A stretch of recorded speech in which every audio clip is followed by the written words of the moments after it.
listening to the Medic Materials Podcast, hosted by Mike Turek, Emily Yates, Kelsey Coons, and Gerard Cuomo. All are current EMS providers and educators with a combined 30 years experience. Each month, we discuss EMS news, medical science, and review actual EMS calls, bringing many educational opportunities to the listener. Portions of the calls have been altered to protect the privacy and identity of all involved.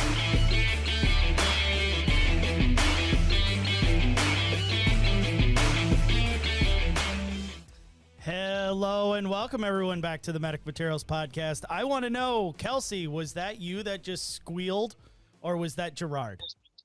That was Gerard. That wasn't me. I have myself muted when I'm not talking in case, like, a cat tries to take me out or something. Oh, those evil cats.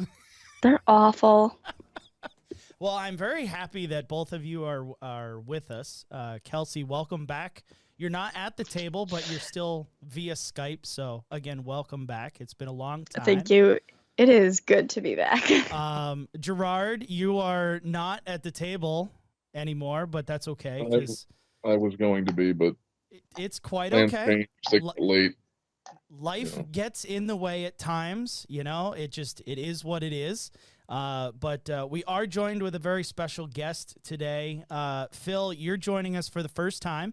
However, what is awesomely important about you is you are, I'm pretty sure, the longest running fan of this show that we have.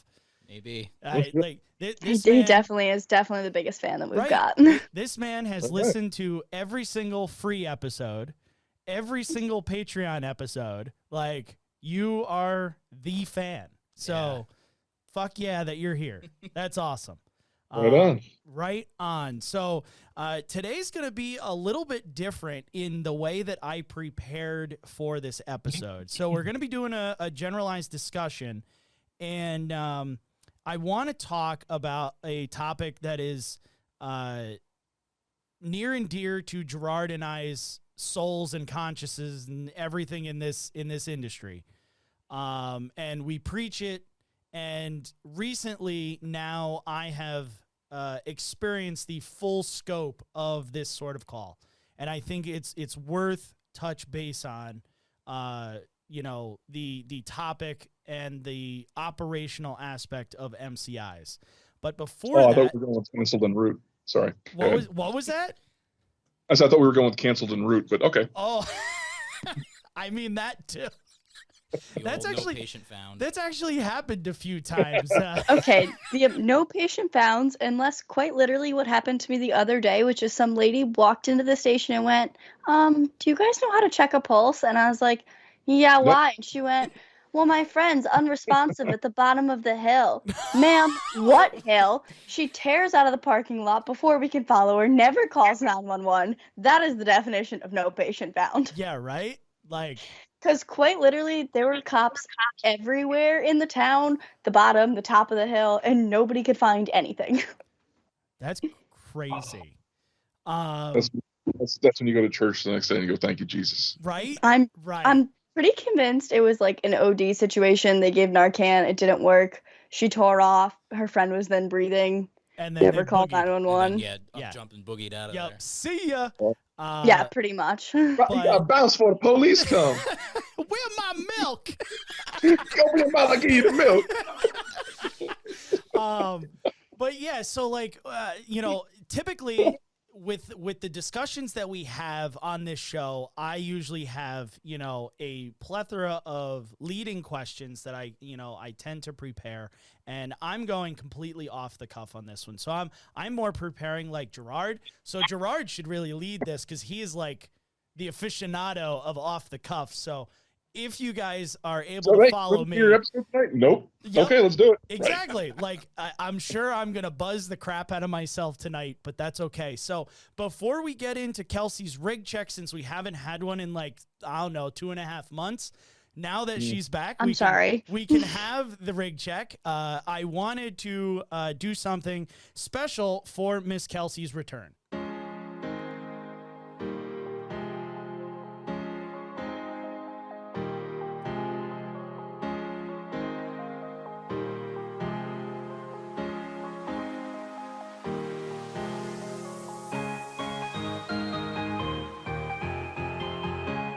Very happy for you, Kelsey. Yeah, I mean, I'm smiling. Ladies and gentlemen, you just can't see it. and new Paramedic champion of the world.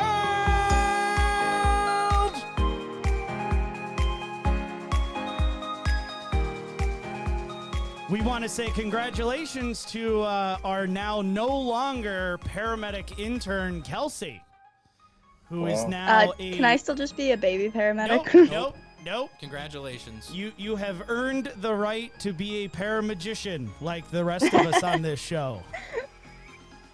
So, Well, thank you guys. I could not have done it without you. You should be very proud of yourself, and I'm sure this whole table is very proud, and I'm sad that Emily could not be here to now be the sole only EMT stakeholder on this show. Yeah, Wow. I mean, she's pulling a lot of weight, and she's not even here. I know, right? Like, God, she's gonna now drill us even harder. Oh, yeah. Oh, I know. Man, I'm Oh, surrounded yeah. by a bunch of dickhead paramedics. Oh, dang it, now I'm in that group. Yeah, exactly. Now you're in that group. Can I go back? No. Nope. Should have gone to law school. Should have gone to law school. You say that, ironically, there was a lawyer in my paramedic class. That's actually kind of cool. That is. Yeah, Yep. I got to give him props for that one. Yep. All right, pause for a second because my wife is calling me. Hi, Jess. Hello. So Kelsey, go ahead with your rig check. So, hey guys, first up, I do want to say on this rig check, it has been a while since I've done this, so I've missed all of you guys, both my co-hosts and definitely the listeners, so I'm very glad to be back. And partially due to my fault and my terrible ability to, work too much, we do want to thank you guys for bearing with us. We're getting back on track with recording, and we're going to get these episodes out to you in our normal manner. Normal episodes on the 1st and the 15th of every month, and then the Patreon episodes the 3rd week of every month. So thank you again for bearing with us. We want to say good luck to all the paramedic and EMT students out there beginning class. We pretty much asked everybody on the show, and our biggest advice to you is to know your anatomy, take your time, and stay humble. You probably know absolutely nothing, but just a little bit more than you think you do. And just always remember that how the media portrays us is not what we do. Getting into this, know that about 80% of our job is hand-holding. It's not the life-saving, going under cars, running into burning buildings that everybody thinks that we do. So good luck out there. Not real? No, I'm sorry. Oh, to break your heart. I want to know the last time that an EMT ran into a burning building. Like, Never. Damn. There's a reason they're not a firefighter. Rico. Yeah, right. We just want to say good luck out there. If you want a little bit more insight, always feel free to reach out to us, but go look at our December 1st, 2020 episode, Life Lessons for the New Provider, and our August 1st and August 15th episodes, So You Want to Be a Paramedic. And then today we're going to shout out our listeners in Angola and Arkansas, as well as our newest Patreon, Brent. So thank you guys for always supporting us, and get ready for what's about to happen. Wow. Mm-hmm. That's been like a new Patreon on every freaking episode. Yeah. This past 3-4 episodes. Yeah. We've been Wow. the Right on. Patreon has one of the coolest things that I get to see initially and then share it out with you guys is if I post the announcement of a brand new episode on the 1st or the 15th or the 23rd or whatever, I get to see the comments on it, and I get to see who shares it, and this, that, the other thing. And what I've noticed is there is a core group of people out there, and I'm not going to name names, but you guys know exactly who you are, that consistently, talk about and share and plug this show better than I do. And it is phenomenal. And one of the coolest things was last month when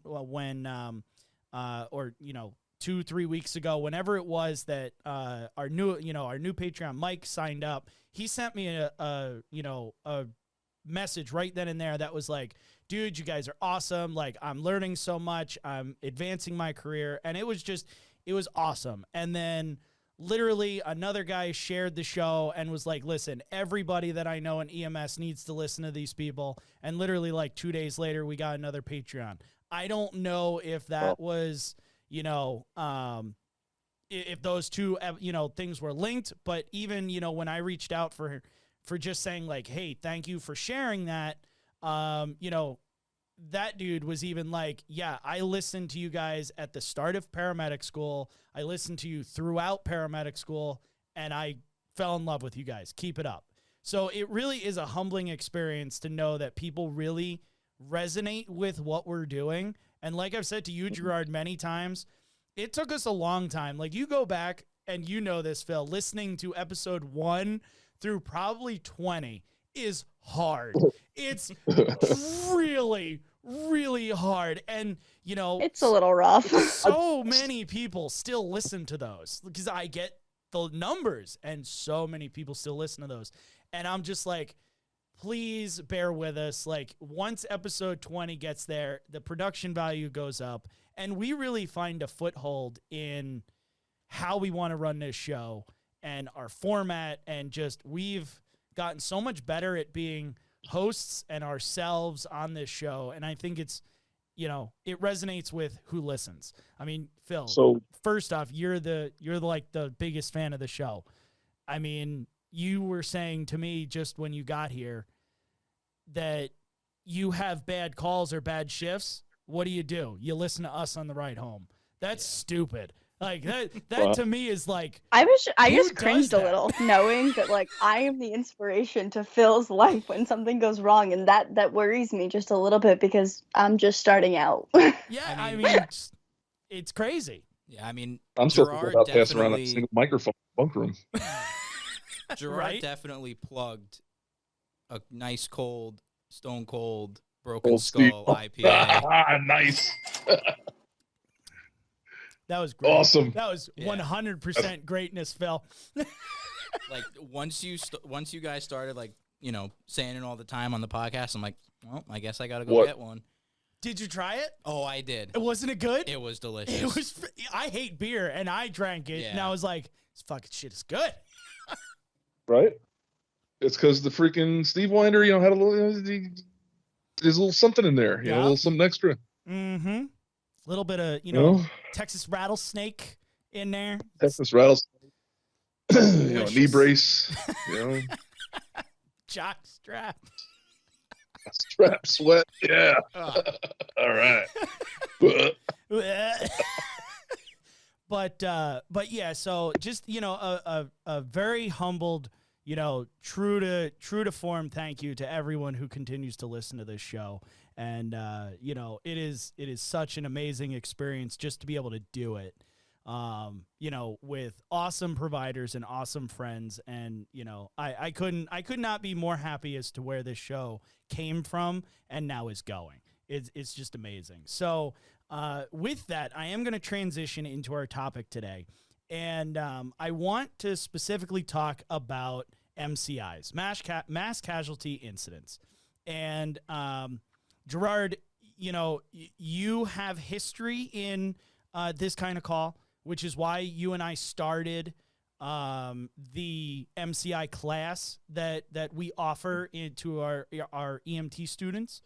And Yep. then recently, I went through a large scale actual MCI in my service area, and that was my first real experience in doing a more than 4 people in a car and you only got one ambulance kind of MCI that Right. lots of people have done those what I call micro MCIs. They are overwhelming to the current system, but they're not like your 25 patient rollover, whatever, or sinking boat or whatever it might be. Plane crash, whatever it is, yeah. Right. So, now that I have experienced a incident that could have been way more serious than it was, I wanted to talk, deviate from the original topic that we were going to talk about today and plug this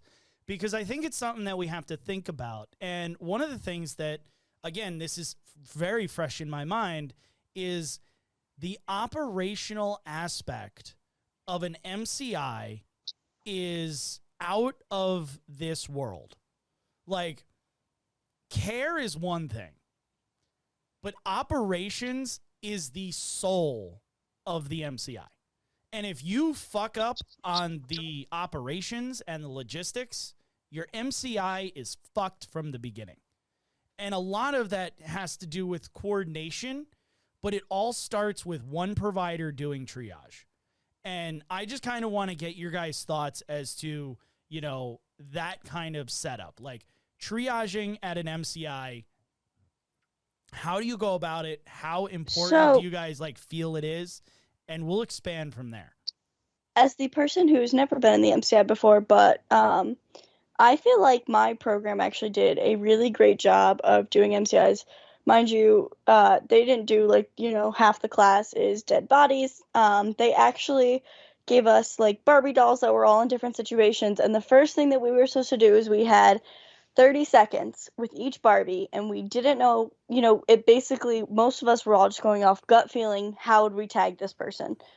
And, you know, some of them were right, some of them weren't right. And then we went through, and in our area, we use the smart triage tags. Now, I don't know if that's a nationwide thing or if it's just in our area, but there's actually a little card in there that shows you, and it, for all purposes, takes the emotion right out of it. And obviously, like, there are some factors with, like, you know, I've got, when it comes down to things, like, I've got 2 red tag patients, but one of them is a prolonged extrication, so we're probably not going to get to them in a while, and that's a little bit later down the road.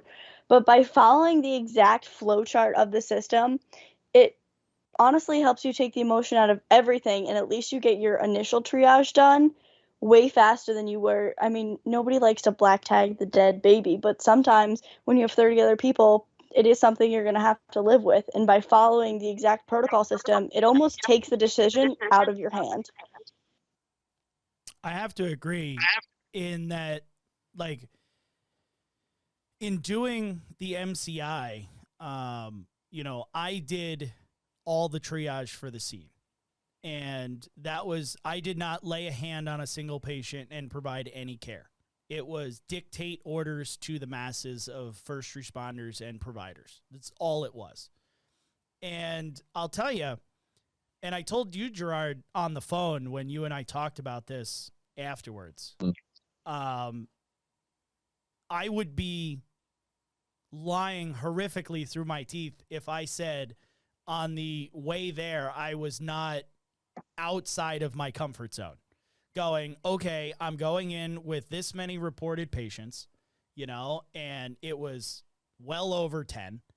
So now I'm like, okay, this is, I've never done this before in this large scale of a thing, you know, where do I even start? And it's like, Gerard literally popped into my head from this show. And this is another thing why I love doing this, because even though we are established providers, we all learn things, and we learn things from each other. So like Gerard lives rent free in my head a lot. And and he knows this, and it's creepy, but he does, because the entire time I was driving to the scene, I was thinking, don't touch anybody, just do triage, resource management, because that's what Gerard preaches.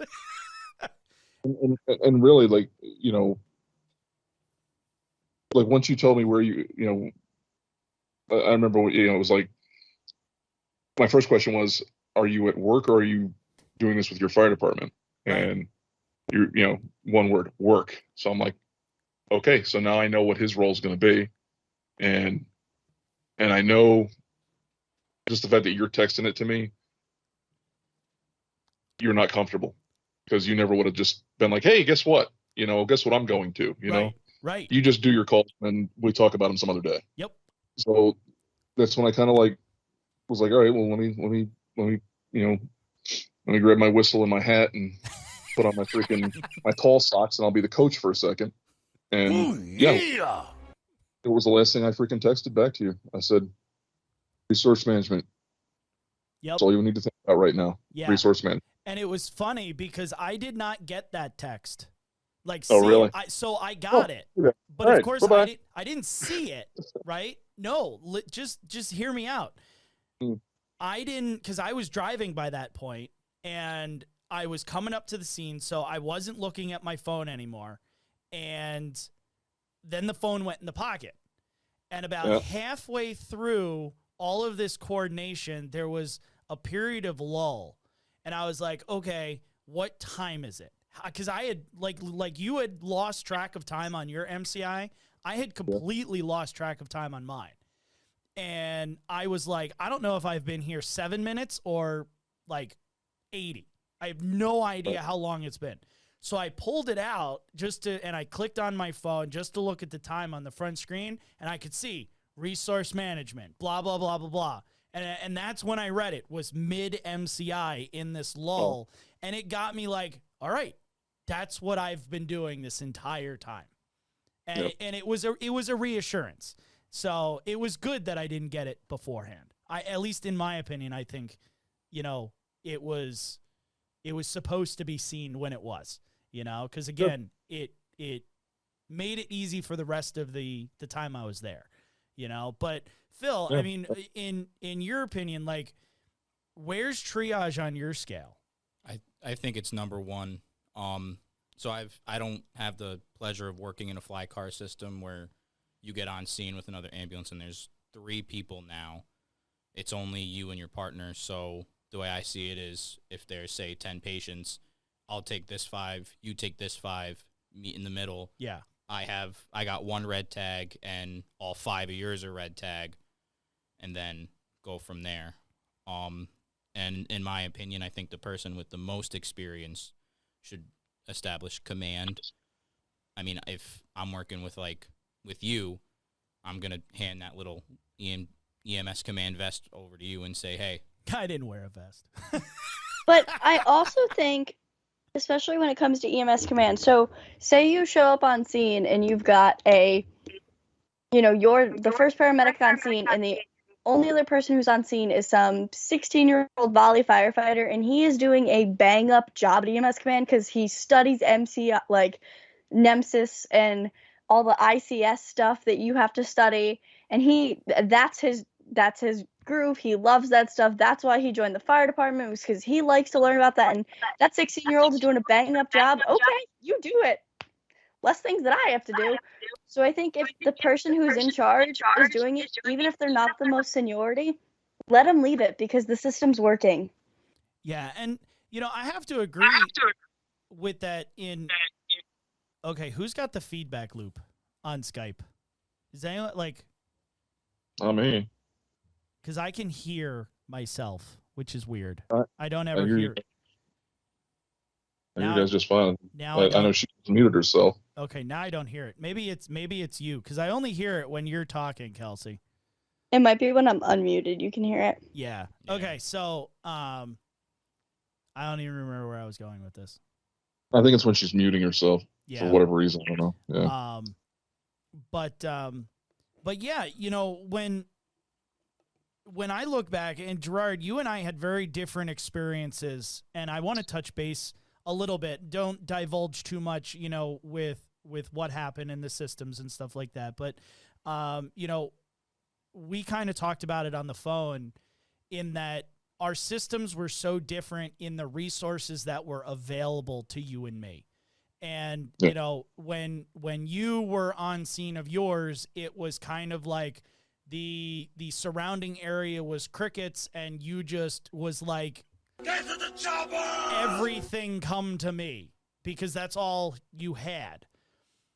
And literally, the floodgates opened up on mine, and I could not believe how many ambulances from 4 different counties showed up. It was nuts.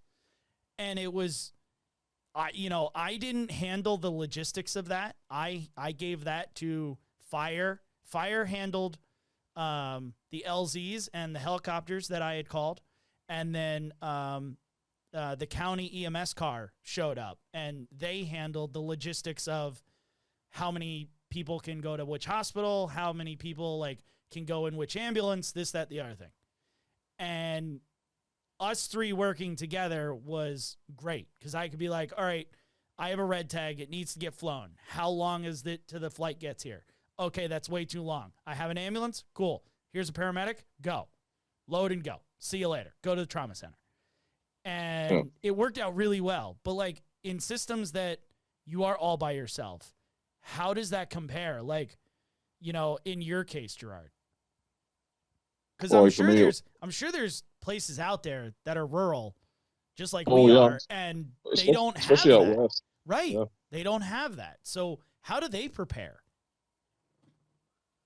I mean, like I know for me, you know, you get there and you're. So for me, all I had was I was the only paid. I don't know. I think I was the only paid provider there. The rest was all volunteer. Find out a couple years later there may have been a couple of people that responded POV that were actual professionals, but they were plain clothes. I never knew who they were or where they were or what they were doing. And plus they were with their fire department anyway, so it wouldn't have mattered because all the fire department response here is all BLS.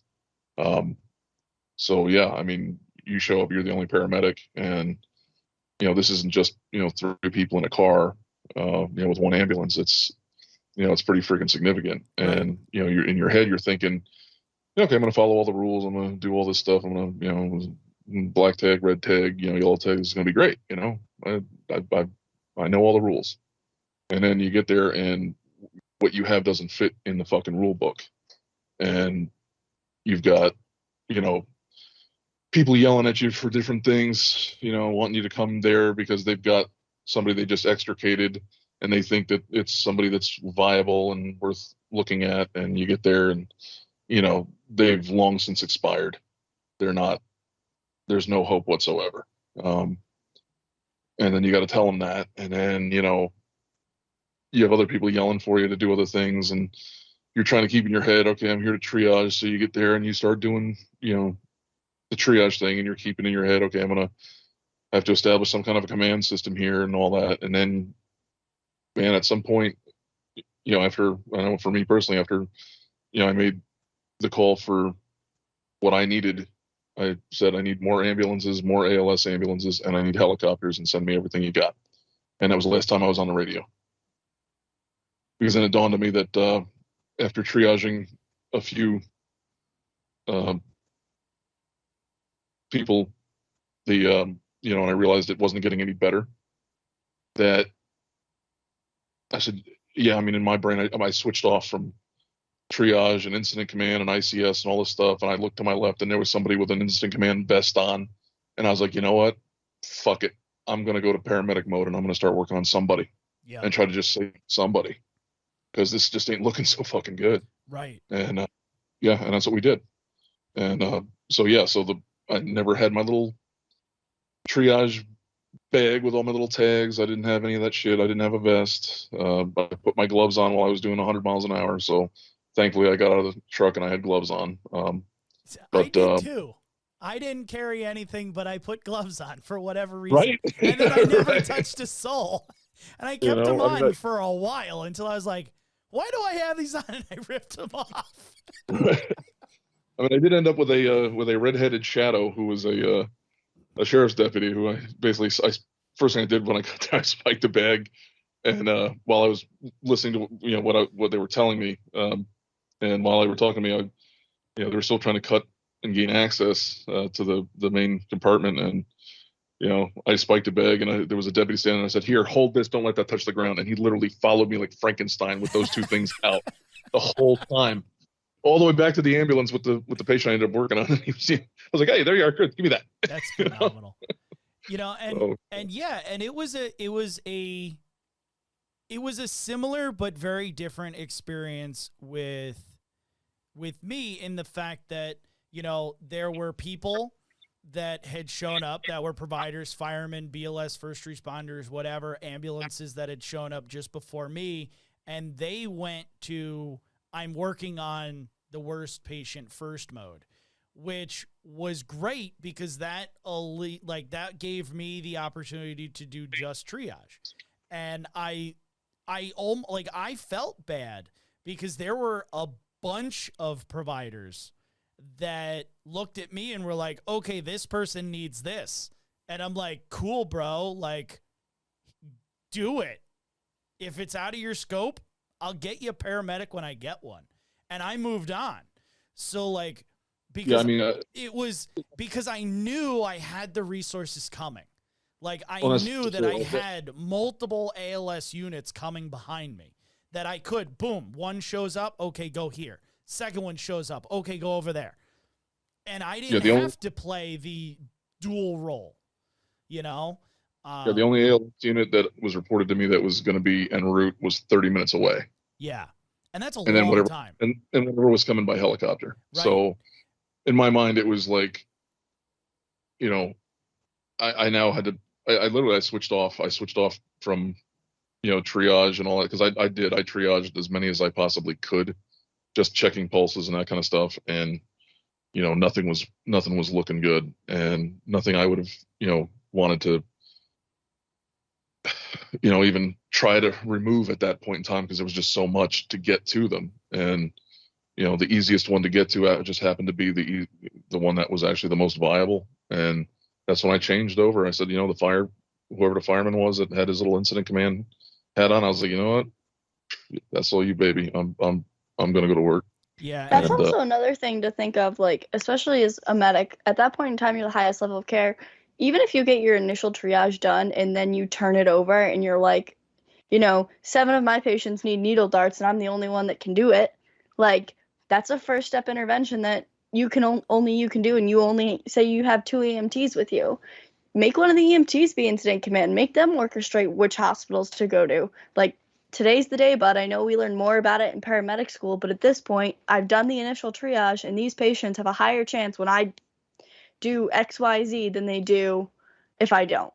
Yeah, and, you know, it all goes full circle, because triage doesn't just stop once. Yeah, you have to keep redoing it. You know, I mean, triage is a round and around and around circle. You do it once, and then somebody new pops up, or they change. They go from yellow to red, or red to yellow, or green to red, or whatever.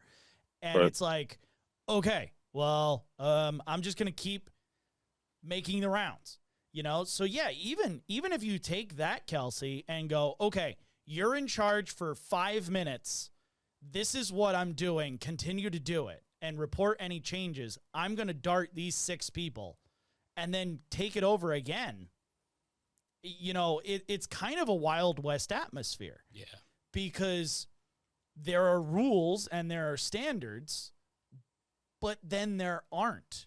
You know, like, you kind of have to let the situation dictate how you're going to provide the best possible care and get everyone off the scene.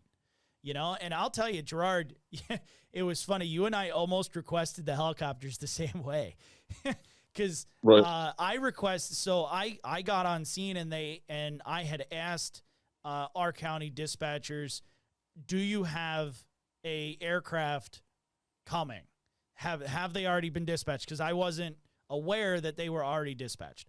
And they came back and they said, there is one aircraft. They're this far away. They're going to do, you know, an in-air standby like they would because of distance, and they're going to start heading. I was like, awesome. Have them start, like, have them launch, start coming. And then what did I say? I said, check for availability and launch every other one that accepts. Right. And I was like, I don't care if all 12 aircraft in the entire state come to me. Let's go. Let's go. I'll cancel them as I need them. Like, stack them up in the sky like fucking Broken Arrow. Like, I don't care. You know? Yep. And while you're at it, send the fixed wing over to the local airport. Exactly, you know? right? Exactly. You know, no, but I mean, it really is about logistics and operations. Well, the thing too about, like, everyone's aircraft. stepping on Gerard. Let Gerard talk. Let Gerard. Sorry. You're like, you don't want to end up in that position where, you know, you need something and then you're like, well, shit, I don't have it and I need to call for it now. No, you want to call for it early. And like I said, like, for me personally, like, when I was doing mine, like, I mean, did I do everything right?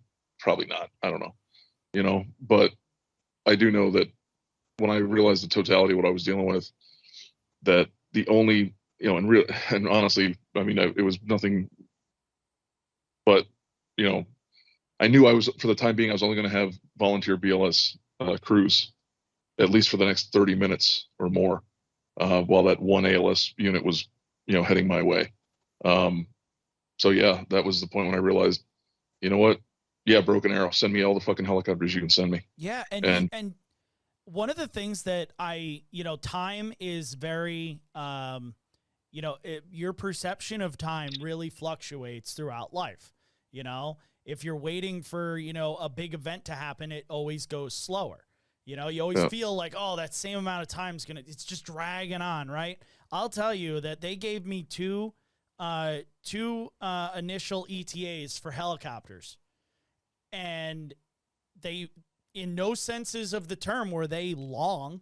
It wasn't like, oh yeah, we'll see you in 90 minutes, but my God, it felt Feels like forever. forever. And I would look at the fire chief, and he'd be like, "You still want him coming?" And I'm like, "What's the ETA?" And he would tell me like it was only 6 minutes ago, and I'm like, right. "Fuck, this is forever." Yeah. Yeah. No, I know, and it it's one of those like where, like, and again, in my case, it was. I mean, I don't want to say I rolled the dice, but I kind of, after going through 4 people and realizing that the injuries and, the lack of vital signs was getting worse the farther in I went, that, the chances of there anything being any better in was probably not there. So when I decided to switch off and go try and save one person, it did kind of, I don't want to say it bore fruit, but the decision was actually, I think it was probably the right call, because, I mean, from what I understand after that, I mean, they were literally, somebody actually transported an obviously dead person that they pulled out and were like, let's just do something, because there was nothing, there was nothing more really anyone could do. And so somebody actually transported an obviously dead person after that, and that was, I think that was the only other thing that left a scene with, somebody in the back besides mine. So, it was a judgment call, and I know I've beat myself up over it, and I've run it over, thousands and thousands of times, and every time we drink, I go over it again, and freaking, and then you hear all the freaking birdies that like to chirp because, they think they've fucking been there and done that and got the T-shirt, and, they don't know fucking dick. And, they've got all the fucking answers, and they know their triage left and right, but, again, they weren't there. And, I think, honestly, I gave my patient the best chance I could, and it was just, it was an MCI in a place that was not prepared for an MCI. Well, and you know, you had to make that choice of, I got to take the triage hat off. But, I mean, if I was in your, like we were talking last night, if I was in, your position to do that again with everything you had, that's how every place should be. And there should not be an excuse why every system is not like that. Yeah. Go ahead, Kelsey. I was going to say, if money's the only excuse, it shouldn't be the excuse. Right. Yeah. No, agreed. Money should never be the excuse, Yeah. Can't put a price on human life. Yeah. I was going to say, like, obviously you two have firsthand experience with MCIs, and, you can practice in class as much as you want, and, you can have the best education going forward. And, like, I could walk out more prepared than how you walked out more prepared at a class, because every year the programs change and things evolve. But at the end of the day, we even run a basic STEMI call, and we all sit there and we're like, wow, I could have done XYZ better. And so the scope of what providers are handling after they handle an MCI, you're going to be running that call and being like, I could have done XYZ better. But the call's over, and you did everything you did with what you had at that time. And the only thing you can do is go out. Hopefully it never happens again. But if it does, do better the next time. And tell the people who have never done it before what you would have done better. Because maybe that one thing sticks with them. So when it's their worst day ever. And they show up and that's their cards that they have to deal out and hold, that they have just a little bit more knowledge than you did walking into it. And I'll tell you, and Phil, I'd like to just hear your opinion on this statement. But, you know, again, being that it was the first really big MCI that I had done, again, the, you know, 4-person car accident doesn't really count. It does, but it doesn't. You know, going in apprehensive to the call was, sure, it happened. Anybody would be. Oh, yeah. And I'll tell you that I think if I didn't have 15 years under my belt as an EMT, an intermediate, and then now a paramagician, I don't know if I would have played that role as I did on that scene, because it felt, getting out of my truck, I was like, okay, resource management, triage. Like, it's like ABCs in your head. You're thinking, okay, scene safety, BSI, ABCs, blah, blah. And I was thinking resource management, triage, resource management, triage. Like, this is the only 2 things I was thinking about as I'm walking over. And then, you know, as you start doing it, it literally felt like riding a bike. Yeah, I lost him And too. That's right. It was just, There he is. yeah, it was just simple. Yeah. Sorry if I lost you guys. Yeah, we lost you for. Yeah. I So, think we got the gist. yeah. So, you know, going from apprehensive to a, you know, in a scary atmosphere to feeling like you're doing okay in the madness. Is that an experience thing, or is that like just a, you know, 4-week-old EMT paramedic person could do that? So I don't know. Yeah, I mean, for me, if I was in your shoes, I'd be sweating like Mike Tyson in a spelling bee. But like in school, we ran through we mostly did it for like mass shooter, Yep. stuff like that. And I mean, it's really quick, you know, like in class, I got 4 or 5 dummies lined up on the floor. So like you said, a micro MCI. Yeah. And no, I've only really had, you know, 2 experiences as micro MCIs. And it's really just, it gets to muscle memory at a point, but I'll shoot myself in the foot and say I did get tunnel visioned when I first had to triage more than, say, 2 people, because one was more critical than the other. And I'm like, I got to get, you know, this, and this done. Right. Because this is going to keep them alive. And thankfully, my partner had 10 plus years on the job, and he said, hey, Yeah. go take care of these other 3 people. I got this, and just keep going around in a circle until you get another set of hands, another medic. We ended up getting like an ALS fire department Yep. from the neighboring city over. And I said, here, if you want to wear this fancy little yellow vest. It's yours. Yeah. Right. And you know, it was one of those things where I felt bad afterwards, because again, I didn't treat anybody. I just, you know, Phil would walk on scene. I'd be like, okay, there's your patient. This is what's going on. Go fix it. Yeah. And then you were dedicated to that person. You know, Kelsey would walk on scene and be like, hey, okay, cool. You're BLS. You can go over, or, you know, now you're ALS. You can go over and you can deal with this patient. That's what happened to them. There you go. Go fix it. But there were, you know, first responders on that scene that I was like, you're a CFR. You have training. Yeah. Do your training. Across and push them along. Right. Like, I'm not going to handhold. Tell me if something changes. Right. You know what needs to happen. Tell me what you find and then deal with it. And Yeah, if something CFRs, here's all changes- the walking wounded. Go get me vital signs and medical histories and Yeah, shit. and I think Right. You know? the You biggest know? thing Yeah. they taught us when I was in EMT school was, if you roll up on an MCI with, say, like 15 people, hey, if you can walk, and it's not like, you know, in the opening scene of Saving Private Ryan, where if, like, the guy bends over and picks up his arm like it's a suitcase. Yeah. Right. go over, stand over there by that, big red fire truck. Right. Get them Right. away. If Making you a can severe- walk and you're not Yeah. hurt, over there. Yeah. And then I can dedicate triaging to the most critical who maybe, open femur fracture, partial amputation, Yeah. and start to think like, okay, I can request, say, 2 helicopters, and at least in this area, we can have the ability for a doctor to show up on scene. Yep. And, now we don't have to worry about picking up the phone to call for orders as long as they're a Remo doc. Right.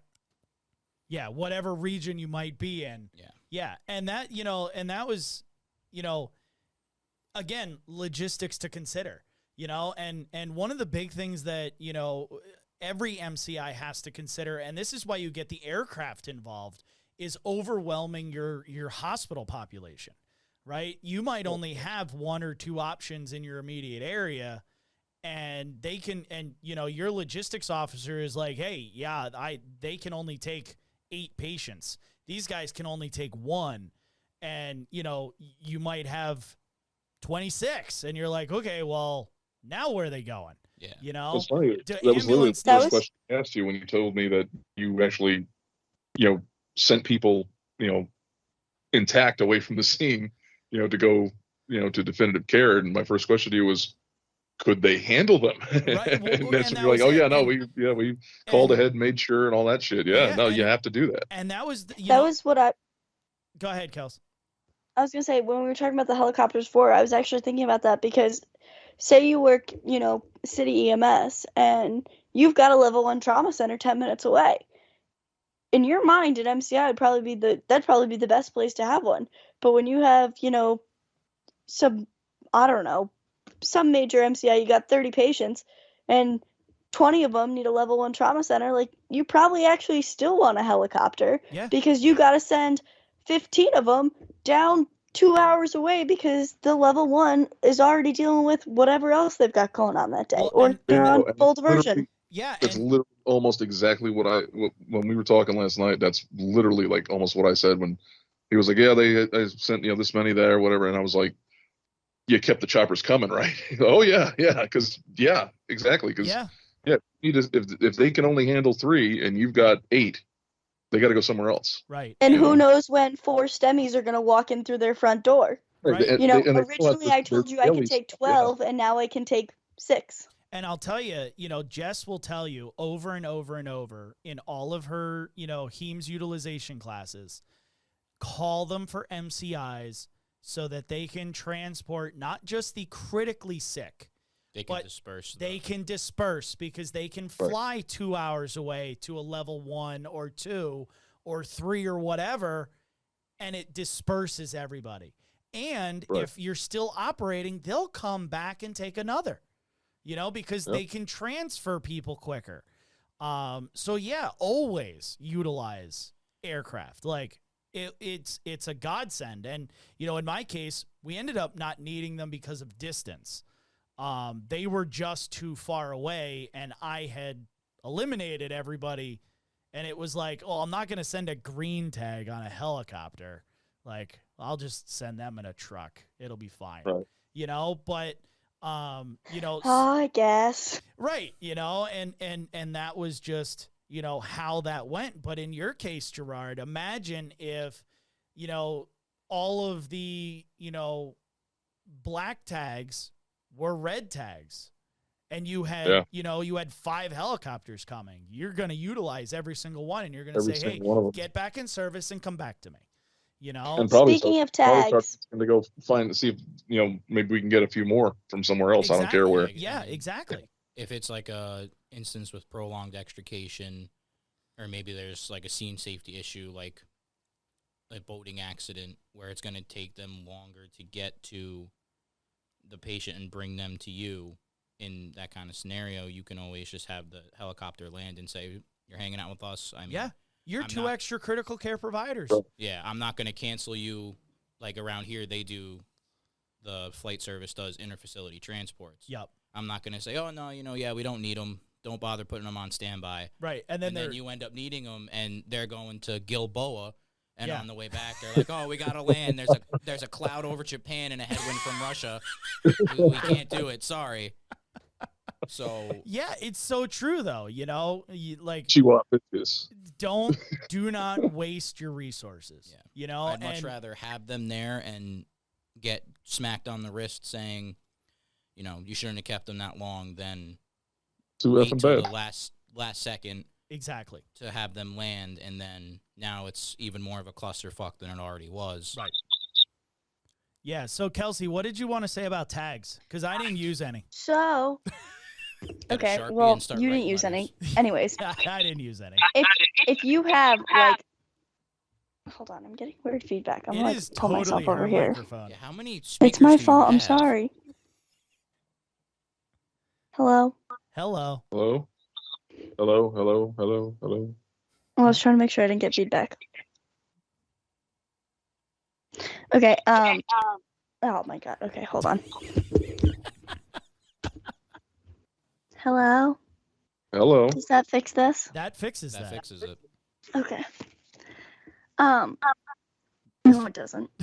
It did for about a Crap. second. You need to put the Jeopardy waiting music on Right. the soundboard. I don't even know how to fix this. We're Is- just gonna keep talking and hope Is for the there a best. speaker? Like, are you Yes, talking in, but you don't have headphones into your phone? I plugged the headphones in, and that's what was giving the feedback. I don't have headphones in now, and it seems to be fine. Okay. Don't jinx yourself. Yeah, don't jinx yourself. No, it won't. I was going to say, because this was something that I didn't know until I went to paramedic school, that say you have, if you have 15 people, you might be able to mentally tag them, but if you have 72, you probably actually are going to have to use those tags, or you're never Yeah. going to remember who needs to be where. Yes. That is And 100% the thing about the fact. tags that I was going to say is I didn't know this. I always just thought there was green, yellow, red, and black. And like you're green where you're walking wounded, and you're black where you're dead, or freshly dead, or, just dead. But there is red with the blue folded over. And that means not dead yet, but expected to die. So basically, if like... Well, that's the cheery one. Yeah. Yeah, yeah. Is that new? Yeah, so like 'Cause- if you're seeing signs of Cushing's triad, But yeah, you and don't. you have 30 apparently minutes till just, your ambulance gets there, not dead yet, but expected to die. I didn't know that. Yeah. I thought you still just like, yep, they're gonna be a black tag, so here, preemptively black. No, so you red tag them with the blue folded over, so that way when all of your red tags are transported, and so say you get through your red tag, you can reassess, and if they're still alive at that point, you can then make the decision, are we going to transport them? If you get through all of your patients and they're still alive, you can then transport them and you didn't leave them there. Huh. yeah, that makes sense. Ain't that interesting? See, this So is why we basically your like priority paramedics. to go like red, yellow, green, and then red with the blue folded back over. That's awesome. See, this is Yeah. why we like to have you here, Kelsey, because you bring all of this new knowledge that we don't know yet. Well, I didn't know that either and I don't know if it's every tagging system. I think some of them are like a white tag or like they have a different color, but it's not dead yet, but expected to die.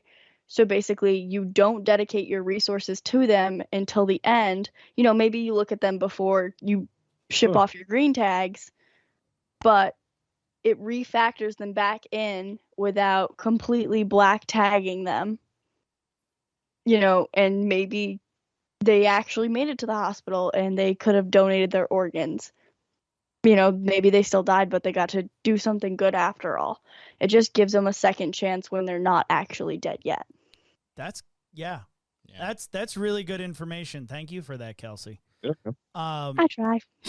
So I have something that I want to get off my chest, but I'm gonna hold off for just a second and just say, is there anything that you guys want to talk about that we haven't touched base on yet with MCIs? Opinions, thoughts, techniques, skills, ideas, whatever. I guess I have a question. I mean, yeah, go ahead with your question. Do it. So how do you guys feel? This came up actually when we were doing MCI day in class. Say you have a bradycardic child who needs ventilations and mom and dad are walking wounded. Do you let mom or dad ventilate the kid? No. No. Do you have, Or do you just black tag the kid? Do you have extra hands to do that, or are you like Gerard by yourself? You are literally handing dad a BVM and going, "This is what you're gonna do," and walking away. No. Yeah, because that's gonna. I mean, No. both incidents are gonna No. scar the dad for life. Exactly. And it's one thing to hear, Dad, here's some hope. Do And then this, not and then work. it die. Oh, you gave your kid a freaking embolism. Sorry, man. Shit. Right. Then just, hey, this was horrific, and sorry your kid didn't make it. Yeah. Yeah. Yeah, so this was a conversation that had came up in class, and it was basically like there was some people that were like, as awful as it is, he needs to face that reality. And then there were other people that were like, but some people, they may want the chance that they did everything they could and it still didn't work out. And then other people were like, yeah, well, your patient next door needed that BVM and now you don't have it. I mean, Well, unless they're a trained EMT, then they have done all they can. well, and that's it. Are they So does that certified change the to do cards? that? If they have medical training? If they're an EMT and they say, hey, I'm an EMT, I can bag. Fuck, here you go, dude. I'll find me another one. Right. Yeah. In that case, it does change. Hey, if you're Joe Schmo and, you're, as Gerard would say, you work in a bank, sorry, no. But if you're You are the guy that went to law school? Right. Yeah. If you're like a rescue Ricky, then don't stand anywhere near me. But, that's it. Like, if you are trained as a nurse and you have PALS and ACLS, or you're a paramedic or an EMT or a CFR or something, and you are willing to take that job on, then yeah, hey, try it out. I'll find another PVM somewhere. It really, again, these are all situational things. It's not just black and white. And that's kind of our rolling gag throughout all of EMS. There's so much gray area. I don't know how Gerard has survived this long. I don't know either. Yeah, and I think that's why it's nice if you look at the flow chart. It almost, to a certain extent, it takes a lot out of it. But then you do have to factor in prolonged extrication or entrapment or resources, or where are they going to go, or are they going to be a black tag or a red tag, or do they have the little blue tab folded over? Right. And to a certain extent, you can take about 60% of the emotion out of it and the finagling in the situation, and you can base it just on the flow chart. But the other 40 really does come down to you. Oh, I hate to break it to the people who make these charts and stuff. I mean, they're great and they're good training tools, and how else are you going to learn the way things should flow by not following something like that, an algorithm or whatever. But yeah, the one thing that you can never put into a chart and factor in is the fucking chaos, just the utter fucking chaos that's going on around you. And especially, if you're in a place where you don't have a lot of fucking resources and it's just pure fucking chaos, that doesn't fit in your chart. No. We're completely fucked. We're completely fucked. So, I mean, I'm not saying throw it out the window. I mean, that you have to have some form of, structure to fall back onto and to keep in your head, but don't not think outside the box. Don't be rigid in your thought process when it comes to this shit, because, it's fucking chaotic. And I will say it is really, that was something that I experienced with this MCI that I was a part of, in that it was controlled madness. It really was. You had 60 providers on the scene between paramedics, EMTs, Wow. CFRs, fire, police. It was a zoo. But no, everybody had a purpose. Even if it was like the old codger that, has been volunteering with their rescue squad or fire department that showed up and was just chilling by the truck, they had a purpose. They were holding up the truck, it didn't knock over, it didn't fall. Great. They were holding the sailing bag, actually. Right. They did something. But it really, if the people at the top were not controlling the madness, I could see where it would fall off the rails. Like I could see where it would just go completely AWOL and just implode. Yeah. You know, it really is a fine line that you tread. And I never realized that until I get thrust in one, and it's like, oh, okay. And you know, it's funny, like I was talking to a provider that that is a listener of this show. So here's your shout out. You're awesome. You did amazing, because we were both there. And he had mentioned something to me that I didn't even realize myself. Again, I was in, this is real. Like, I got to produce, you know, like Jordan showing up to every game. Okay, this is the real thing. We got to lay it down. Did you have your tongue out? No, I did not. Not once. But I walked around, I did my job, and then as it started ending and as it was winding down, there was a lull where I didn't have to keep doing what I had been doing all of this time. And I stepped back and I sat down, and by that time I had my gloves off, so I didn't throw those away, but I sat down and I finally just was like, fuck this shit. Like, I had been completely and utterly serious, game mode to the max, until that point where I was just like, the old me's coming out like, fuck this, man. This is such bullshit.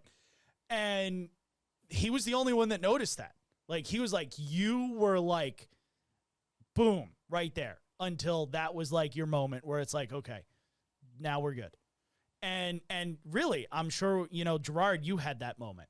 You know, I've seen the pictures. You had your hat on backwards. You were in go mode, you know, and you finally have that mode where it's like, all right, I'm good. You know, we did okay. And that was kind of it for me, you know, was realizing like, yeah, that was fucked. Okay, let's move on, you know, but it's just something that you're going to have to deal with, you know. And leading into that, I am going to get something off my chest that we have to deal with on scenes.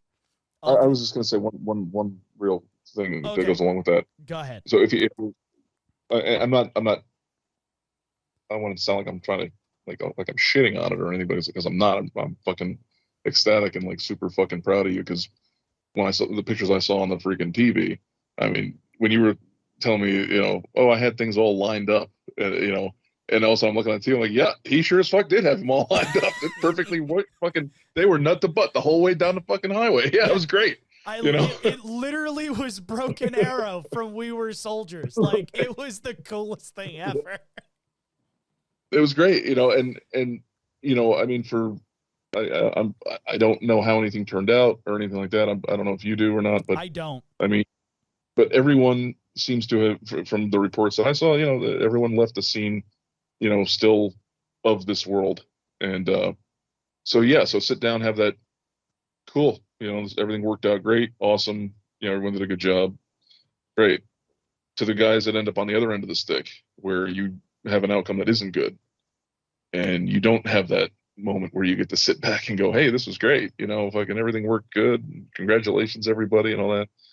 You know, as the paramedic, remember that you're also the people, other people are you're the ones people are looking at, you know, to kind of gauge whether or not they did everything they could do, you know. And yeah, I mean, it's hard to kind of, I know for me, like, I wanted to kind of just crawl into my fucking, you know, car and just, you know, disappear for a while, but I didn't. I got out and I grabbed my old bad Vice and went and had a cigarette with a couple people, and, you know, then went around to all the firemen, and, you know, as the police were cordoning things off, and, you know, as many shoulders as I could, you know, give a chuck to, I did. And, you know, said, you know, y'all fucking phenomenal guys. Great. You know, y'all did a real good job, you know. Yeah. And, it really does mean a lot. Up, yeah. You know, and yeah. Don't just melt back into it. You know, if you have a great outcome, great. Jump up and down, pop the fucking champagne. You know what I mean? It's fantastic. Especially when it all comes together, you know. But when it doesn't, don't take that time to, you know, just kind of slither away. Be there for everybody else. Yeah. And you know what? You know? We've talked, in length about the mental health aspect after these types of incidents. They're at times once in a lifetime incidents. You'll never see this again. And you are affected by it deeply, and that is something that you have to realize and understand and carry with you, and make sure that you are open and honest about it, and we have so many episodes about that. And, it's always been a running theme about the mental health of this show and the providers that we all care about. All of us are doing this together. My mental health is not more important than Phil's or Gerard's or whoever's. And, we all have to care for each other. And that's a big aspect of it, Gerard, is going around and giving people the kudos and giving people the, hey, are you okay? You just worked on this. Like, do you need a break? If you can get it, and dealing with all of that, and again, this something is gnawing at me about these types of scenes and other scenes. It's not just MCIs, but it's always your significant calls. And you know what? I am going to not specifically badmouth, a particular person or, whatever. I am going to more or less attack the group. And because I don't feel that it is morally their place to be there. And that is the non-press wackadoos that like to take photos and videos and then for their fucking own jollies post it on social media. I can't stand those people. Yeah. Honestly, my message to you, and I honestly, we lose listeners for this. I don't care, because this is the truth. Dealing with this type of situation, I saw that at this incident, and I'm sure that they were at Gerard's incident, and I'm sure they've been at 100 other incidents. And then you go on social media and you see that it's already posted, and you're just like, why? What are you what are you accomplishing? Are you telling people not to drive down a certain road? Who cares? Like, the news will do that. Yeah, that is their job. Yeah, that's what all the flashy lights on Google Maps gives you that lovely little orange line. Exactly. Like, it is their job. You are not the press. Yeah. You don't own a badge to do news. Don't show up. You're not needed. You are a waste of my space. Like, you don't belong there. And I don't know why these people believe that, oh, well, we're documenting the fire department and the news. No, you're not. You're not. I know. And it's voyeurism. It's vulture the mentality. fuck out of me at this scene. I don't know. I just don't think there's a place for it. In a professional atmosphere, I don't think there's a place for it. There's always going to be a place for it. It's not. There isn't a place for it. It's just, that's the way it is, man. It's going to be there. I know. You know? And that's the thing. It shouldn't be. Put it on OnlyFans. I don't care. I'm pretty sure when Julius Caesar got stabbed, some dickhead was there with a fucking stone tablet and a fucking thing on. Ooh, hold the pose. 1 second. Hold them up. Let me get this. I'll get a Michelangelo real quick.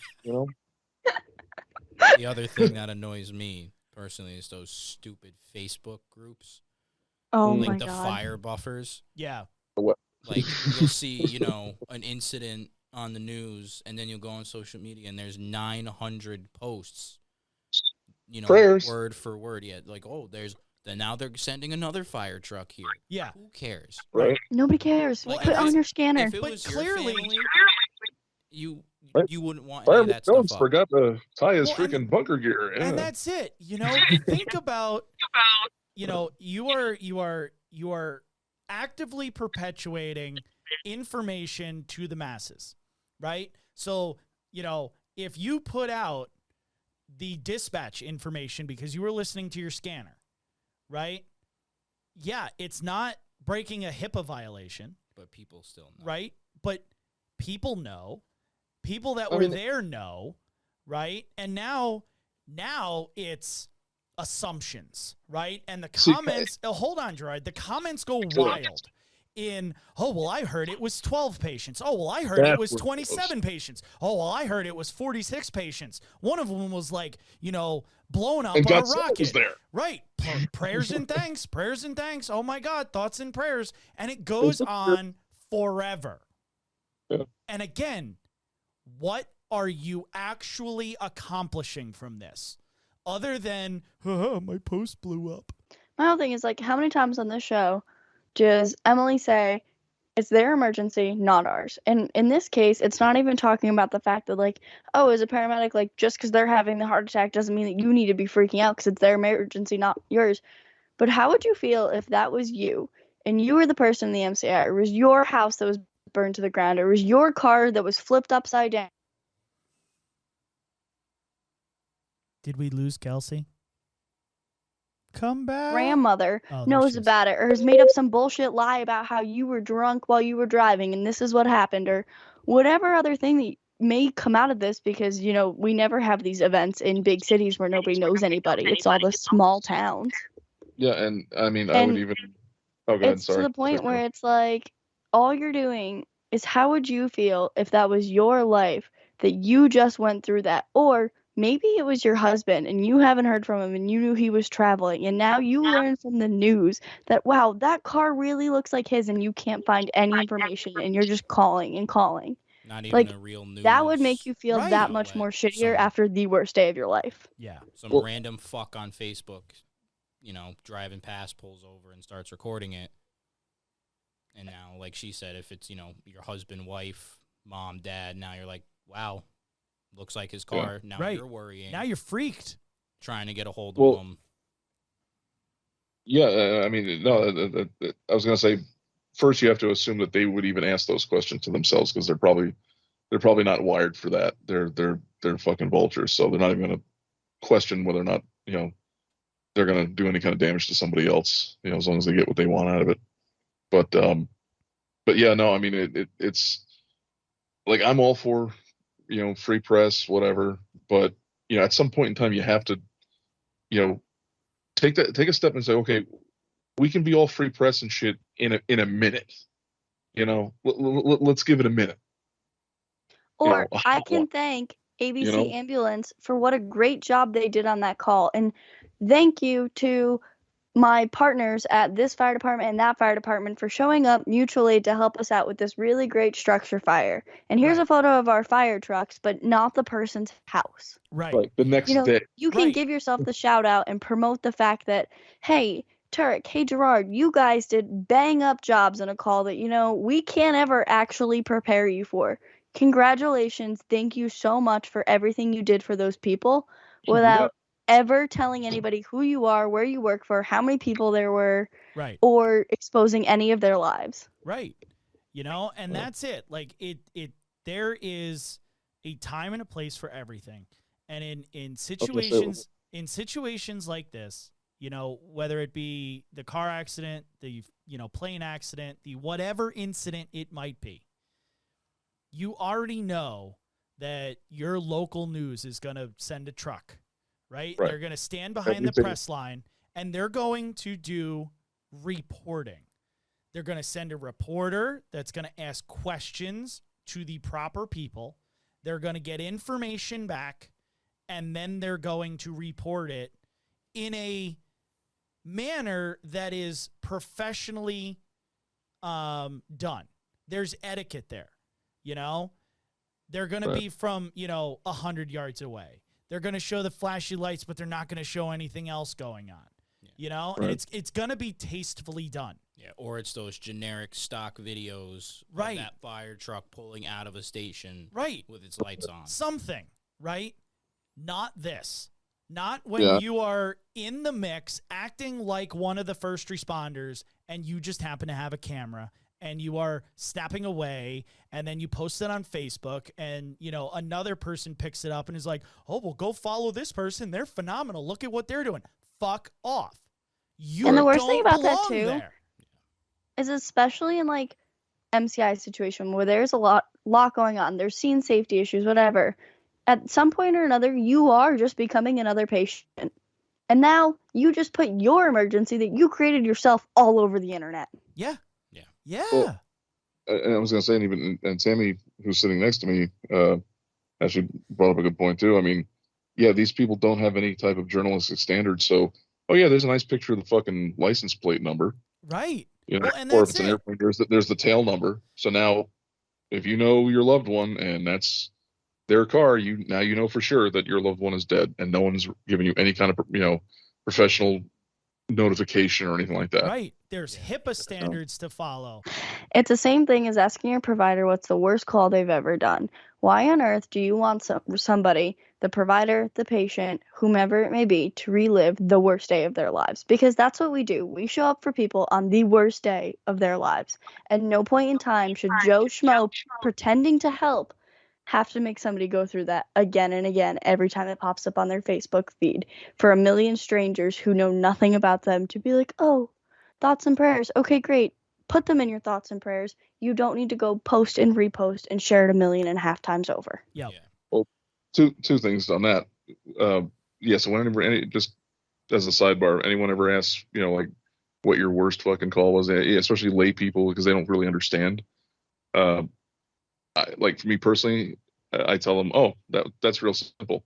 It's the day I watched Butch get somebody else's poop on his shirt. I tell them the U.S. healthcare system. Nice. What's the worst thing you've ever seen? My paycheck. The healthcare system. Bill. But second thing I wanted to say Phil was fits right in at this table. He really does. Oh, yeah, that was boom swoosh from outside the paint, dude. That was great. But but I mean, to get kind of back to the serious part, like you were talking about scene safety issue. This I'll try and not be very specific, but because of those things we were just talking about, there were family members who put two and two together and realized their loved ones were at my scene, and they showed up to the scene, and there was an altercation with PD because of it. So yeah, you're talking about emotions that you can't even freaking fathom are at play, and yeah, you're putting other people's lives in danger, including the family members who are now completely lost their fucking minds. Right. And I mean, how many times do we get family members that are like, I hope it was quick, or like, how do you think they passed, and blah, blah, blah, blah.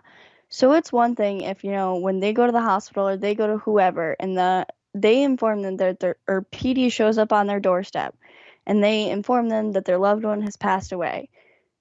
It's that much more harder for them to ever get over it when they actually have to witness whatever horrific tragedy ended their life. Right. Yeah. Another thing is these calls for us as providers, they don't stop at the scene or at the hospital. Like, you carry them with you home, like you guys were saying in other episodes about, mental health, checking in on your partners. 99% of the population has social media. So now you could be like just starting to heal yourself and heal your mind, and you scroll through and now you see the car with the overturned, whatever car seat in the back, and it brings you right back to square one to where now you have to think about everything that happened. Yeah. And that's really one of the hardest things is escaping it. Like, I'm not taking anything away from yours because I mean, that was legit. There's no doubt about it. That was legit. Oh no, but, you still win, bro. No. This is not a one-up. I don't think we want to win on that here. one. I'm gonna say you can have mine all day. Fuck that.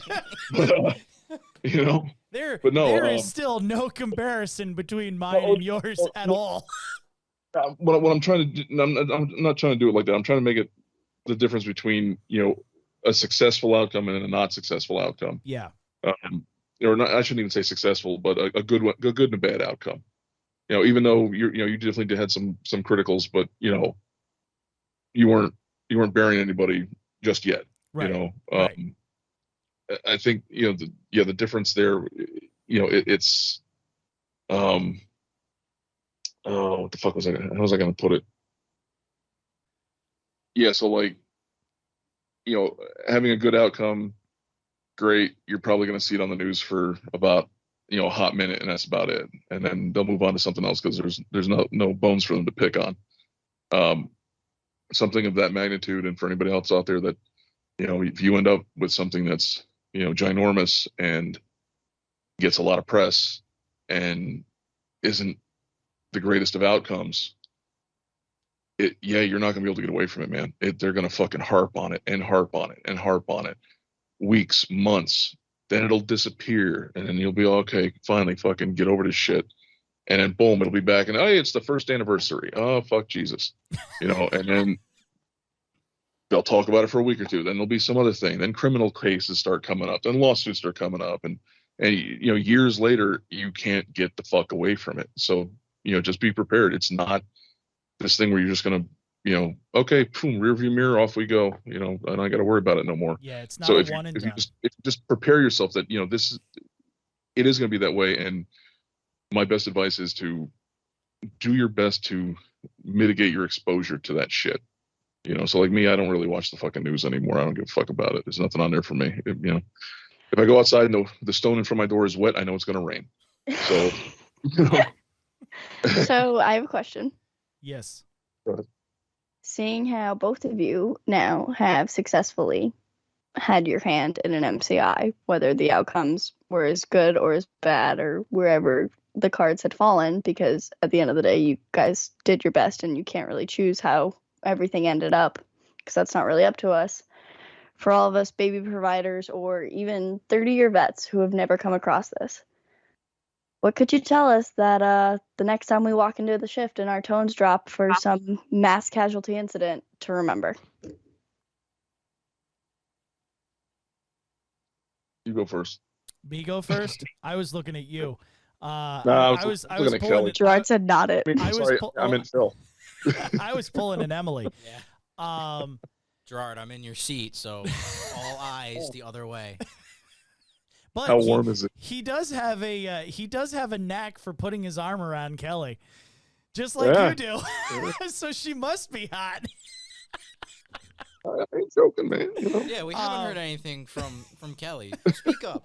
Kelly's only here when I invite her. Damon's gonna fucking slit my throat over an imaginary girl right now.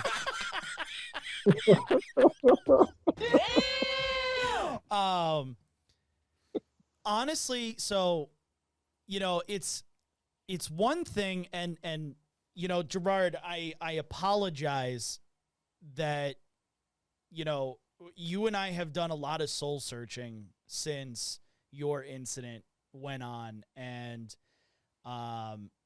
when you called me that night and told me what was going on, I was speechless for the first time ever. I literally told you I got nothing to say to that. So just talk at me and I will stay silent and I will listen. Right. And, and I spoke to you after mine. I spoke to my wife after mine. And honestly, the one takeaway that I look at from my incident is that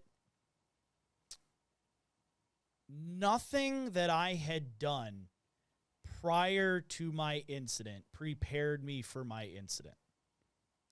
No schooling. My MCI class that I teach now has to change. And I will be, you know me, I'm humble as fuck. Like, I will be the first one to admit it doesn't work. Yeah. Right? Nothing that I had done prior to this was okay to me go, I am prepared for this. I didn't get the Barbies on the floor, but I'm pretty sure the Barbies on the floor would not prepare me for what I did. However, the basics did. and trust in other people got me through it. The fact that I could look at somebody and go, you're an EMT? Awesome. You know how to bag somebody. Here's a bag. Do it. Walk away. You're somebody. You're right. You're somebody. You can do something. And looking at it, it felt, and this is a weird way to explain it, but it felt natural. And I can only say that it was experience that I got there to make it feel as natural as possible. It was literally, okay, what's wrong with this one? Okay, that one's going to be a green tag. What's wrong with this one? This one's going to be a yellow. Okay, what's wrong with this one? Okay, this one's going to be a red. What's wrong with this one? Okay, that one's going to be another green. And it literally was just keep moving down the road. So would you almost say, trying to break this down for like all of us who have never been there, that you assessed each patient individually like they were your only one, and then put it into perspective of the whole thing? So almost. So I didn't do a whole lot of assessing. And I know that's weird, right? Because I'm the triage guy. Triage isn't assessing. Well, right. But in the senses of, I went, there were providers around me, and I go up to them, what do you have? And they would say, I have a llama that's got back pain and shoulder pain, and they're breathing okay. And I was like, okay, do they have any LOC? Yes. Okay, are they with it now? Yes. Cool. All right, that one's going to be a yellow tag. And then I'd move. And I'd be like, tell me if something changes, right? And I'd go to the next group of people. And I'd be like, what's this one? And and if someone wasn't assigned somebody, I would be plucking EMTs from somewhere, or a fireman that was a CFR, and I'd be like, this one's yours. I'll be back in a second. Find out what's wrong. And that's how I grouped together people. So there wasn't a lot of me going around doing what's wrong. Let me find what's wrong. There wasn't a lot of that. It was, I am fully trusting the competence of every provider there. There was no one on that scene that I thought was stupid that night. Nobody. Everybody. If they told me something, I took it as the gospel. That's what was wrong. And maybe that hurt me, maybe that didn't. I don't know. I'll never know. But that's the way I did it. And as things came to me, I plugged it where it needed to go. Hey, this person needs a paramedic. The first one, that's where it's going. The second paramedic shows up, that's where that's going. The first ambulance, okay, cool. Is my helicopter here yet? No. Okay, that one has to go, so they're going in an ambulance. Go. See you later, goodbye. Take that paramedic and go. Right? And that's how it went. And in all of the craziness, like I said, it just felt easy. It was very weird. It was very weird, especially after feeling as nervous and apprehensive as I did driving into it. It was like a flip of a switch. As soon as I got out of my truck. If you weren't nervous, we'd be worried. Agreed. Yeah, because then you're just not human. Yeah. Or you're a really good liar. Right. Yeah. Yep. But yeah, so that's kind of what I would say is. So I finally figured. Oh, good. No, go ahead. Yeah, now we're still fighting that little delay, so I know. I apologize to our listeners. No, go ahead, dude. No, I literally was just gonna say, take what you get from school and pack it away, and then just know that when you get there, you are going to have to rely on everything that you have in your toolbox and just go about it the best possible way you can. There is no second-guessing decisions. You make a decision and you move on. And that's literally what I did. There was no, there would be no hemming and hawing for you, Kelsey. None. It was, boom, this is what's going to happen. Next person, boom, this is what's going to happen. Boom. And it just keep moving. And to be blunt, that is exactly how you, if you, and this is, for people listening, whether you're, seasoned or, you're fresh out the box, or you're kind of in that, 4-year medic kind of limbo, ask yourself that question, if something like this were to happen,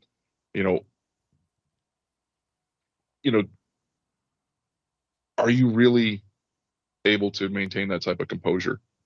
Are you really able to do that? And if you can't answer that question with yes, then you need to figure out how to get there. Talk to people who've been there and done that and got the t-shirt, rely on them, do what you got to do to get yourself to that point. Because, when that day happens, you're not gonna be able to say, hey, I'm going to phone a friend real quick, Yeah. And to that point, again, as you talk to those people, like I said, Gerard, you and I's conversations over the years are ingrained in my brain. And there are things that you have said to me that live rent free in my head all the time. And, and there's a lot of, we always want to emulate people that we respect.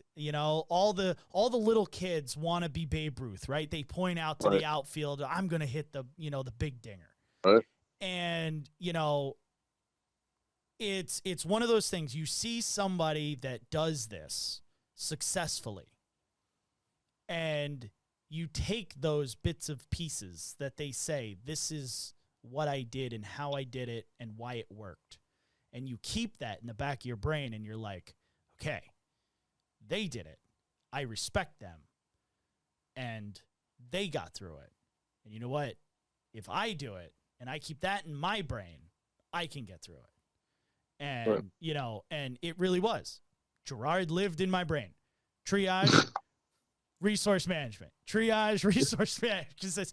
It's literally all like, he was sitting there, triage, resource management, triage, resource management, like over and over and over, and I am forever grateful that we had those conversations over the years for me to be like, okay, this is how it's going to go, and, I mean, I think we all influence each other, and we just have to take that influence and apply it,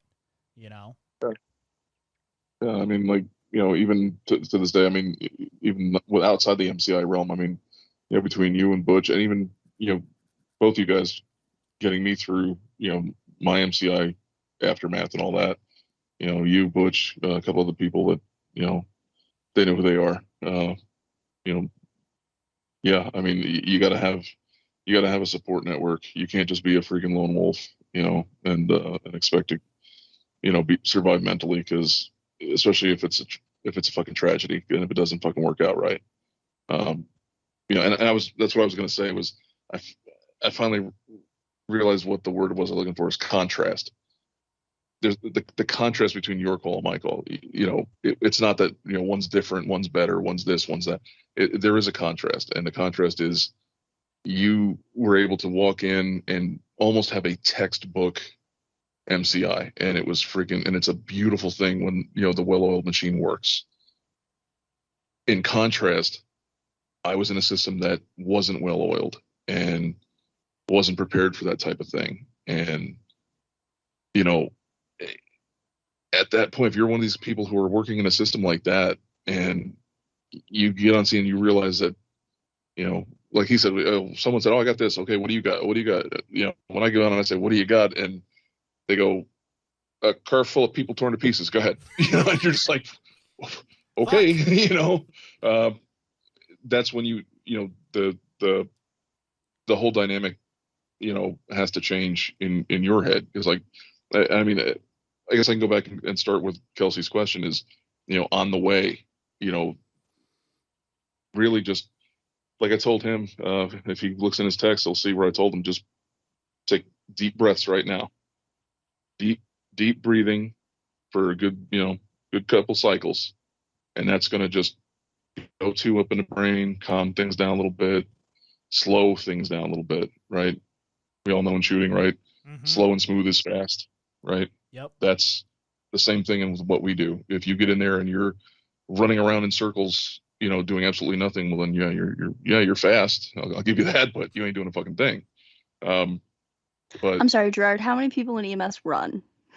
well, But that I was it's Hope you, Springs. You right? do see a lot of people in that chicken with their head cut off. It might not be running, but they're panicking and they're not doing any. They're doing something, but they're not doing nothing anything, helpful. Well, it's the great example is the story Butch always tells about me and him with the the overdose that pulled up outside the station that time. Right. A critical care tech and 3 EMTs run outside literally, and these actually they did run. They ran out the door. We finished our sentences on our charts. Then we went outside. We walked out, and there was literally 3 people moving briskly around this vehicle, talking about airways and breathing and this and that, and nobody was doing anything. It was just, there was just no, purpose to their movement. Yeah. And then, you walk up and you realize, oh, their head is leaned forward. So you put your finger on their forehead and you push their head back and they start snoring. Hey, guess what? The breathing problems just got solved. Yep.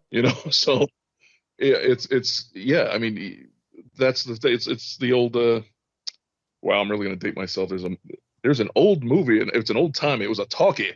It was called Colors from back in the 1980s. And there was a great line in it. It's a new cop and a veteran cop. And veteran cop's teaching them the story about how you deal with, with scenes and stuff like that.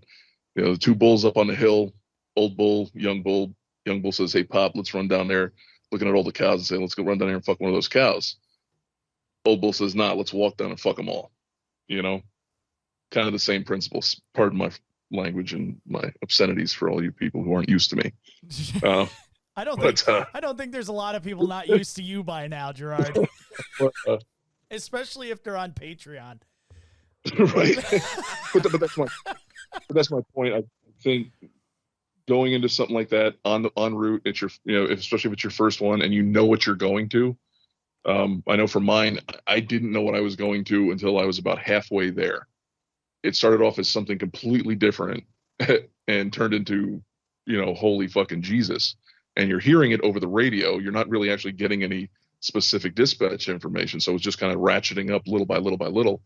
And, I think the hardest thing was not panicking and not, saying like, fuck this shit. I'm going to go home, fuck this. You just start, and I texted him too. I mean, I said, you're going to the show and this is where you're going to use all that training you got. So it's just like getting called up to, from the minors. So go out and fucking, hit one over the fucking deep wall. I did read that text. Yep. Oh, you did see that? Okay. I did see that text. Yep. Yeah. So, I mean, it's, you have to have that mindset that sorry to the females. I'm sure I'll go do another 4-hour course for it, but you literally have to show up on scene dick first. We've got a badass over here. And if you don't have that attitude, you're going to be way behind the freaking curve, the power curve. You're going to get screwed. And like I said, in the contrast,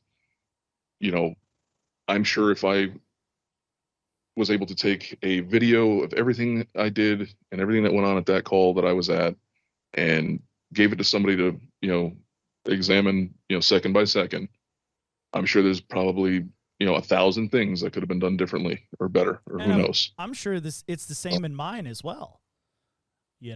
But it's being able to have that composure, and then looking around at all these other faces that have eyes that are bugged out because they were just at a Saturday barbecue, and now they're looking at this, and they've got a big saw in their hand, and they're trying to cut their way into this thing, and they're like, oh my God, what the fuck have I just got myself into? And then they look and they see this guy, or gal with, the patches on the sleeve that say paramedic, and they know you're there and you're a professional and you know what the fuck you're doing. So now you have, you're to you for guidance and support. And that look back in their eyes when you make eye contact that says, you got it. Keep going. You know, I don't even know their names, but there was I can't even tell you how many we had that exchange of looks, and it was just, you know, just keep going, and they'd flip their fucking visor back down and go right back in, you know. We make jokes about, I was just gonna say, we make jokes about the jolly volleys and stuff, but honestly, man, I mean, you can't, you can't. On calls like that, you're thankful for your driver only who got that patient there safely. Yeah, and honestly, you know, Gerard, you bring up a very good point, and I'm gonna start winding us down here, but if you imagine, you know, look at field officers on the battlefield, right? Old school field officers, or, you know, the captains on the pirate ships, or whatever, you know, leadership position you can see in your mind like that. It's kind of the same. It's kind of the same presence that, you know, whoever is in charge. I don't care if it's the EMT. I don't care if it's the fireman. And end up in charge. Right. Yes. I don't care if it's the paramedic. You are, you know, the general that is sitting on your horse, and you're just sitting there. The wind's blowing in your hair, and you're just holding the reins, looking dead straight, looking over your men that are all freaked out. They're all pissing themselves because they're like, we're about to go into battle and we're about to die. Right? And you're just a pillar. You being a pillar makes them be like, okay, I got this. I don't, CFR, EMT, paramedic, fireman, I don't care what you are. Be the pillar. Be that pillar. It really, because again, everybody, like Gerard said, looks at you and goes, that's the guy who's leading us through this mess. They're going to trudge first. I'm going to follow right behind.